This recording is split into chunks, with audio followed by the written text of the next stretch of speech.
All right, guys, this is the French Revolution narrative essay. This is part 4, and we're going to work on the outline. So imagine if you've got, all your raw material, all your data. That's what you've done with the primary source analysis and the chronology. Now we want to try to sort it out and put it in order so that we can eventually write a narrative essay that makes sense, not just in terms of making an argument, but then also putting things in a chronological order. Okay, so therefore, we have to be able to sort this out into an outline. So part 4 is to tell the story, but we're going to order it together here. So here's how you can do it. So first of all, we start off, if you open up the outline document, you're going to find all of these boxes laid out in a particular order. So let me start from the top and explain the first paragraph and what you need to add in. So first of all, provide an introduction or a hook to the essay, some sort of attention-grabbing introduction. Now, we did a documented response on this. Again, what was the most intriguing, the exciting, maybe insane event of the French Revolution, and use that as a hook to bring the reader in. Please try not to use a rhetorical question, like asking a question, did you ever wonder about the French Revolution? Answer usually is no, and no one's going to read on. So if you provide an interesting event, that should be the hook in the introduction. And that leads straight into the thesis statement that you've already produced. Okay? And so if you could go back to what we've done with um, the thesis statement. So you've generated, all you got to do is go and take that thesis statement, copy that, and paste it over to the part that's requested. Okay. We've also created a number of items that will help us form the thesis statement, okay, the conclusions that we made as we did our primary source analysis. So go ahead and take those items as listed here, and then go ahead and those will become your topic sentences. Now, you'll probably wonder, like, some of it's too long, some of it's too short. Well, we'll revise those later on after we've kind of laid out the entire outline. Okay, so once you've got that topic sentence, the next thing that it's going to ask you to do is to go ahead and take a look at the evidence. Okay? And so you actually have not only the evidence, but the evaluation of that evidence in your primary source analysis. So all you do right now is to take those items, starting with either the quote, okay, or your description of the document, because you're going to introduce that first, and then you're going to provide the analysis. So start with Q and then A, and copy and paste that over. Again, this is still sort of raw material. You're going to use this a little bit further, but when you write, then you're going to sort of change things around so that it actually makes sense. And then you're going to go through and select the documents that you are going to use, that you've already previously selected, and determine these are the ones that I'm going to use. And so go and place the ones that you've selected in. Okay. Now, if I've only left enough space for maybe 2 documents per paragraph, now you can delete the parts that you don't want. You can also add as many of these as you would like. Again, you need 7 documents in this essay in order to get full credit. So try to add in and subtract things as you need it per paragraph. Again, this outline is not rigid. You can change it based on your particular needs. Okay. The last part to add in for most of the body paragraphs, either some of it's going to be right after the topic sentence, some of it might be at the end of the paragraph. Okay, we want to make this sound like a narrative, a story.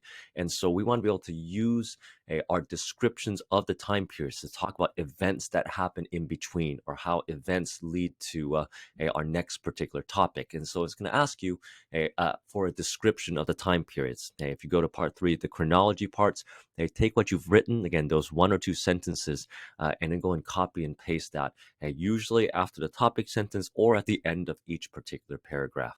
Okay.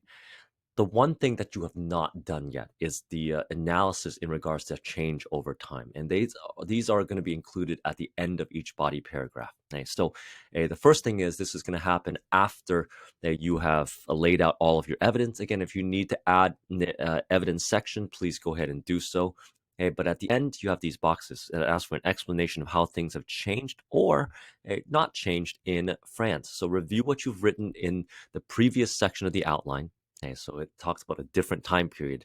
Okay, and so based on the evidence that you've provided, tell me what has changed, or despite all the events that have happened, what has remained the same. And so if you're going to say that the French Revolution was successful, you're going to talk about how that has changed old regime France. If you're going to say it's unsuccessful, well, chances are you're going to say, look, despite all these events, nothing has changed. And here is why. So an explanation of how things have changed in France from the previous time periods that you have discussed. Okay.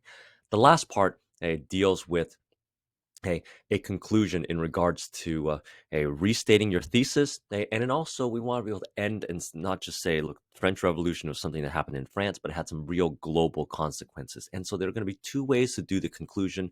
One is required, the other is extra credit if you choose to do so. So let's go and take a look at option number one first of all.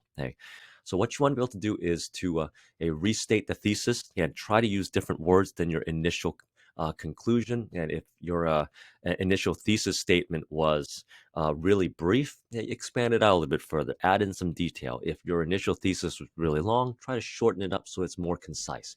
Then you want to get to the big picture context. What are the global effects of the French Revolution to show that this story isn't just simply isolated in France? And so as a result of this, there's a number of different things you could talk about. Talk about, again, one, the revolutions, how it continues on in France throughout the 19th century as people try to push for more democratic rights after the fall of Napoleon and the restoration of the French monarchy. And that continues on throughout most of the 19th century. You could also discuss how other parts in Europe that they were introduced to the French Revolution and the ideas of liberal democracy, and they're going to fight for it over the 19th century. And then also the global effects as France conquered Spain, how there are independence movements all across Latin America of new states that are formed that will be inspired by the French Revolution. And probably one we're going to take a look at through a film in regards to what happened in Haiti as well, the French colony of Saint-Domingue and the successful slave uprising that created the liberal democracy. So that's one option. The other option is to be able to evaluate the arguments that you're making and also deal with counter arguments, because look, you could take these documents and evaluate it in two different ways. So that's what we're going to take a look at. So you begin with a statement, a while statement. So in other words, you're going to reiterate your argument, and say, look, this is what I argue, but there are those who will deny these particular claims. So let me provide an argument as to what that might actually look like. So say, for example, we look at the potential of an argument, and we're going to do this in a documented response, where you take this particular argument and prompt. And the prompt states this: the guillotine was an advancement of French democracy because it made sure that capital punishment was the same for all classes. No longer were French peasants executed by torture while French nobles were killed by more humane means. So that's an argument that you may have made. However, others would cite particular counter arguments, and I'm going to talk about the counter arguments here. And counter arguments may include, look, those who were executed by the guillotine were often not given trials, or you could say the guillotine was cruel and unusual punishment. And so others might provide a counter argument. And you want to leave this counter argument as weak as possible because you want to come back with a really strong rebuttal that solidifies the point that you're making. So, example might be this: however, the rule of law would return under Napoleon. This would include the right to a fair trial, and the guillotine can be seen as a symbol of the end of class oppression in France. Not only that, but the Napoleonic Code made sure that class divisions would be eliminated in France forever. So a really strong rebuttal that makes and solidifies your particular argument in this case here. So this is the use of counter argument and rebuttal to enhance your initial argument. And then once you have done that, go ahead and come back to the big picture context once again about the importance of the French Revolution on a global basis. And from there, you've got yourself a full narrative essay outline. And next time, we're going to take a look at how to implement all of the raw data that you've now put in order into a logical essay.